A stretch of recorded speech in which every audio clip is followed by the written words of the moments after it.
और यदि मिमिक्री करता भी तो वो भी अपराध नहीं है, वो भी अपराध के श्रेणी में नहीं है कि कोई किसी की मिमिक्री करे और उसकी आप सदस्यता ले लें। आप लोग जानते हैं कि भारत के माननीय प्रधानमंत्री जी भी किसी की मिमिक्री किए लेकिन उनकी सदस्यता नहीं गई। डाक मेरा लौटा दिया जाता था, मेरा डाक कहता था कि नहीं, सचेतक सुनील कुमार सिंह का चिट्ठी रिसीव नहीं करना है। मैंने उठ करके बोला कि भाई जिसको फांसी दी जा रही है कम से कम उसकी बात तो सुन लीजिए। उसके बाद उन्होंने कहा कि नहीं, आप लास्ट 12 तारीख को आइए, नहीं तो मैं एक तरफा फैसला ले लूंगा। नीतीश कुमार पर, जिन्होंने लगातार हमें बर्बाद करने की धमकी दी, नीतीश कुमार पर कार्रवाई होना चाहिए। जिस तरह से उन्होंने महिलाओं को अपमानित करने का काम किया। पनोरमा ग्रुप, जो सोचता है वो करता है। आज का दिन लोकतंत्र के लिए काला दिन माना जाएगा। आज जो यह सदन में हुआ, लोकतंत्र के मंदिर में हुआ लोकतंत्र की हत्या, आपने आज तक ऐसा नहीं देखा होगा कि आचार समिति में फर्जी मामला बनाकर इस तरह से किसी भी सदस्य की सदस्यता ले ली जाए। आपने यह भी देखा होगा कि अगले को अपना पक्ष रखने का मौका भी नहीं दिया गया। ये पटकथा दिनांक 19 अप्रैल 24 को एक अन्य मार्ग में माननीय बिहार के मुख्यमंत्री नीतीश कुमार के नेतृत्व में बन चुका था।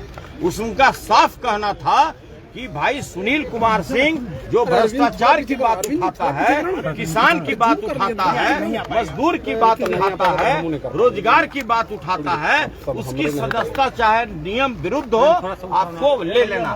और इसके लिए 2 व्यक्ति को यह कार्य सौंपा गया। प्रेम थोड़ा सा नीचे करो, मेरा लोगो छुप रहा है कि भाई आपको उप सभापति बनाया जाएगा और एक को लोकसभा का टिकट देने का प्रलोभन दिया गया। मेरा लोगो छुप रहा। प्रेम के दबाव में सारा कुकर्म कराया गया उन लोगों से। आप लोग ये भी जानते हैं कि जो नियमावली बनाई गई है बिहार विधान परिषद की नियमावली, खंड में कहीं भी ध्यान नहीं है कि आप सदस्य का सदस्यता ले लें। तो आपने ये भी देखा होगा कि जिस तरह से आज सदन में जब नेता प्रतिपक्ष ने कहा कि भाई यह जो आप इस मामले को लाए हैं इस पर चर्चा होना चाहिए, सभापति महोदय ने हम लोग को आश्वस्त किया कि भाई इस पर चर्चा जिस समय ये आएगा हाफ टाइम के बाद कराया जाएगा। लेकिन उसको आनन फानन में हाफ टाइम के पहले ही हाँ ना करके समाप्त करा दिया गया। मैंने उठ करके बोला कि भाई जिसको फांसी दी जा रही है कम से कम उसकी बात तो सुन लीजिए। और ये बिल्कुल यह लोकतांत्रिक मूल्यों का हत्या है जो आज जो सदन में हुआ है, ये सदियों तक लोग याद रखेगा। आज यह सदन का बिल्डिंग भी कह रहा है कि न्यायपूर्ण निर्णय हुआ है।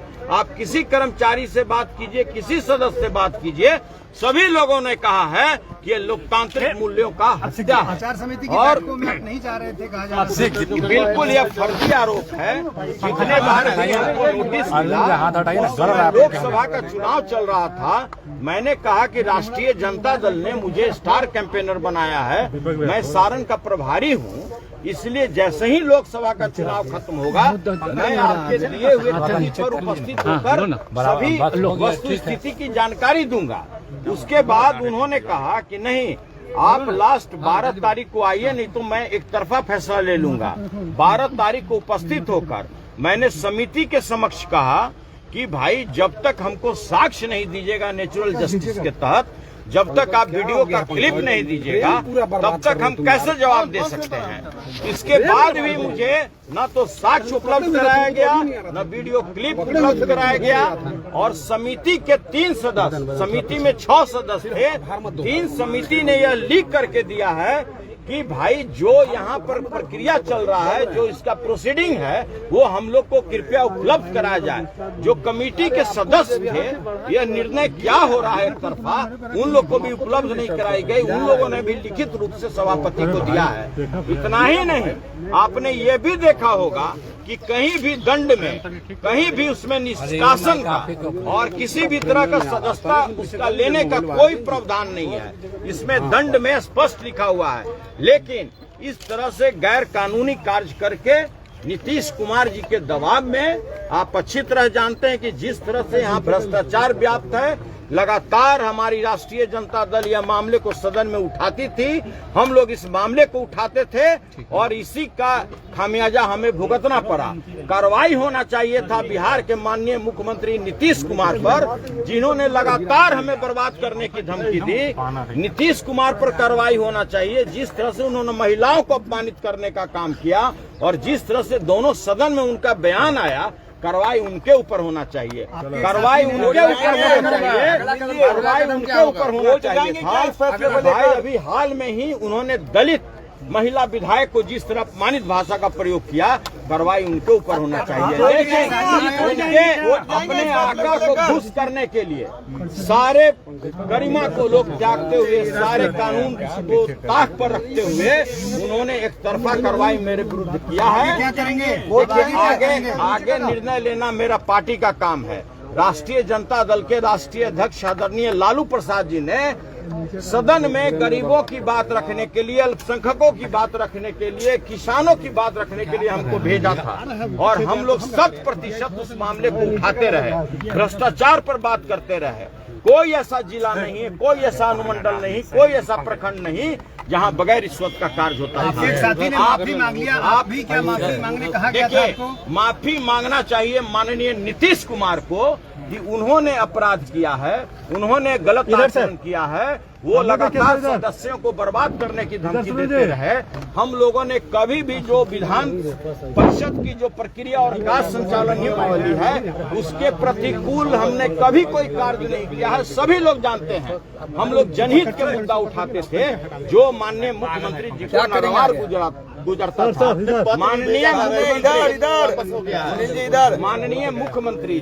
माननीय मुख्यमंत्री जी के दबाव पर सारी कार्रवाई की जा रही थी और इसकी पटकथा मैंने पहले भी कहा है कि 19 अप्रैल को ही तैयार कर दी गई थी एक अन्य मार्ग में। उसके अलावा देश में पहली बार आपने देखा होगा कि जो पत्र हमारा हाथ से लोग स्वीकार नहीं करता था, जो सभापति या जो आचार समिति के अध्यक्ष थे उनको देते थे, तो मैंने डाक से भेजना शुरू किया।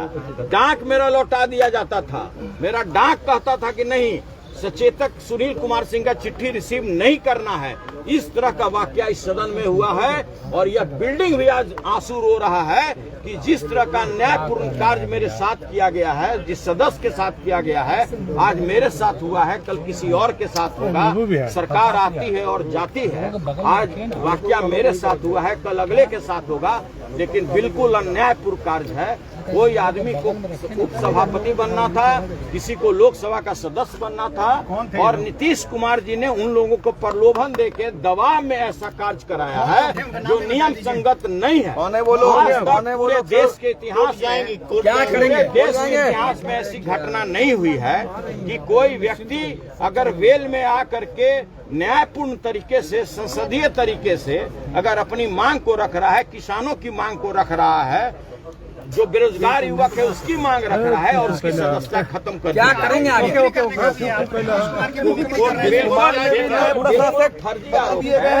अगर मिमिक्री आप कभी भी, आप लोग मीडिया वाले हैं, आप लोग भी जब कार्य संचालन होता है तो उस समय आप लोग भी उपलब्ध होते हैं। कभी भी वीडियो निकाल लीजिए कि क्या डॉक्टर सुनील कुमार सिंह ने कभी मिमिक्री की, और यदि मिमिक्री करता भी तो वो भी अपराध नहीं है, वो भी अपराध के श्रेणी में नहीं है कि कोई किसी की मिमिक्री करे और उसकी आप सदस्यता ले ले। आप लोग जानते हैं कि भारत के माननीय प्रधानमंत्री जी भी किसी की मिमिक्री किए लेकिन उनकी सदस्यता नहीं गई। बिल्कुल फर्जी है, यह आरोप फर्जी है, यह आरोप फर्जी है और ये लोग डिटरमाइंड थे, पटकथा पहले से तैयार था और इसमें जिस तरह का आरोप लगाए गए हैं, कहीं दूर दूर तक मेरे ऊपर आरोप क्या करेंगे आगे होता है। में भी नए प्रशासक ला दिए गए हैं आपके ऊपर। व्यक्ति को अगर आपने सदन से निकाल दिया तो आप सड़क से नहीं हटा सकते हैं। मेरा आवाज सड़क पर जो नीतीश कुमार के कान को भेदते हुए उनके दिमाग तक जाएगा। ये समाजवादी चोला में देश में इतना बड़ा भ्रष्टाचारी नेता कोई नहीं है माननीय नीतीश कुमार जैसा।